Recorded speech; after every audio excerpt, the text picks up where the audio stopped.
கர்த்தர் அதிசயங்களை செய்கிறார். ஊழியங்கள் வழங்கும் ஜீவ வார்த்தை. இந்த நாளிலும் ஜீவ வார்த்தை மூலம் உங்களை சந்திப்பதிலே கர்த்தருக்குள் பெருமகிழ்ச்சி அடைகிறேன். ஏசப்பா நல்லவர், பெரிய காரியத்தை உங்களுக்கு செய்வார். உங்கள் துக்கம் சந்தோஷமாய் மாறும். என்ன செய்வதென்று தெரியாமல் இருந்தால் கர்த்தர் உங்களுக்கு எந்தெந்த பாதையில் போகணும், என்ன செய்யணுங்கிற ஒரு வழிநடத்தலை கண்டிப்பாக தருவார். கலங்காதீங்க. உங்களை படைத்த ஆண்டவருக்கு உங்களை குறித்து ஒரு நோக்கம் உண்டு, அதை நிறைவேற்றுவார். வாழ்க்கையில் நம்பிக்கை இழக்காதீங்க. ஏன் வாழணும்னு தவறான முடிவு எடுக்காதீங்க. ஏசப்பா உங்களை நடத்துவார். சரியா? உங்களுடைய ஜெப குறிப்புகளை கமெண்ட் செக்ஷனில் அனுப்புங்க. நாங்கள் ஜெபிக்கிறோம். ஏசப்பா நன்மையான காரியத்தை செய்வார். இந்த நாளின் ஜீவார்த்தைக்கான வசனம் சங்கீதம் 17:14. மனுஷருடைய கைக்கும் இம்மையில் தங்கள் பங்கை பெற்றிருக்கிற உலக மக்களின் கைக்கும் உடைய கரத்தினால் என்னை தப்புவியும். அவர்கள் வயிற்றை நிறைவேற்றினால் நிரப்புகிறீர். அவர்கள் புத்திர பாக்கியத்தினால் திருப்தியடைந்து தங்களுக்கு மீதியான பொருளை தங்கள் குழந்தைகளுக்கு வைக்கிறார்கள்.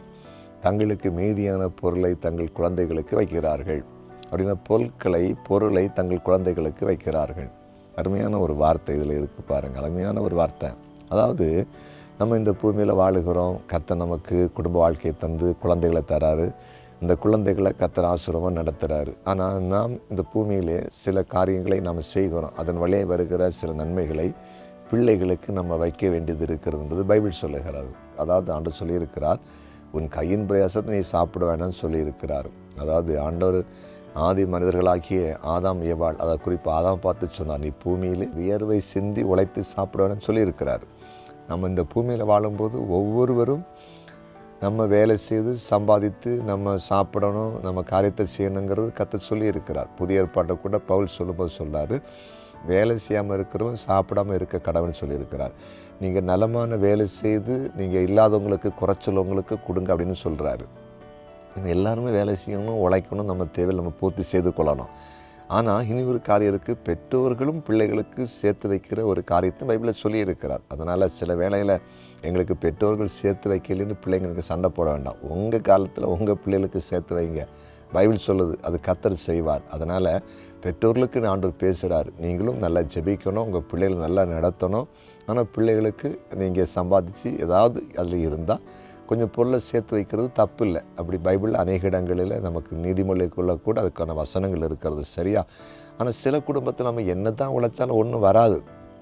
ஏதாவது உழைச்சி வந்தால் தானே சேர்த்து வைக்க முடியும். நம்ம பாடே நடக்க மாட்டேங்குது. சாப்பாடுக்கு வழியில் நமக்கு ஒழுங்காக ட்ரெஸ் போடுறதுக்கு கூட வாய்ப்பு கிடைக்க மாட்டேங்குது. அப்போ சேர்த்து வைக்கணும். அது ஒரு தரித்திரத்தின் ஆவி குடும்பத்தில் போராடும். பிரச்சனை, அதாவது செழிப்பை கொண்டு வர விடாது. அப்படிப்பட்ட அந்த போராட்டம் இருக்கிற குடும்பத்தில், சாப குடும்பத்தில் ஆசீர்வாதம் வராது. ஆனால் அதை கர்த்தர் உடைச்சி மேன்மைப்படுத்துவார். சரியாக? பயப்படாதீங்க. உங்களுக்காக நான் ஜெபிக்க போகிறேன். ஜெபிப்போமா? ஜெபிக்கலாம்.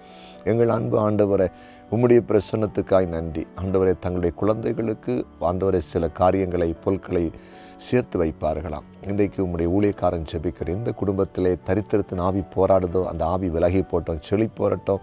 எல்லா குடும்பத்திலும் தேவைகள் சந்திக்கப்பட்டோம். இவர்கள் தங்கள் சந்ததிகளுக்கு, குழந்தைகளுக்கு கூட பொருளை சேர்த்து வைக்கிற அளவுக்கு மேன்மை உண்டாகட்டும் என்று ஜெபிக்கிறேன். ஜெபத்தை கேட்டு நன்றி. குறிப்பாக பிறந்தநாளை காண்கிற அனைவரையும் ஆசீர்வதிக்கிறேன். ஆசீர்வாதமாக இருக்கட்டும். திருமண நாளை காண்கிற ஒவ்வொரு ஆசீர்வதிக்கிறேன்.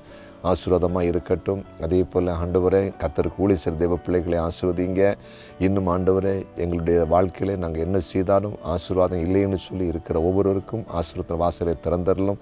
கர்த்தருக்கு ஊழியம் செய்கிற தேவ பிள்ளைகளை வாழ்த்துகிறேன். அவங்க ஆசீர்வாதமாக இருக்கட்டும். கமெண்ட் செக்ஷனில் ஜெப குறிப்புகள் அனுப்பியிருக்கிற ஜெப குறிப்புகளுக்கு அற்புதம் செய்யும்படியாக மன்றாடுகிறேன். எங்கள் ஜெபத்தை கேட்டு நன்றி. இயேசுவின் நாமத்தில் பிதாவே. ஆமேன், ஆமேன், ஆமேன்.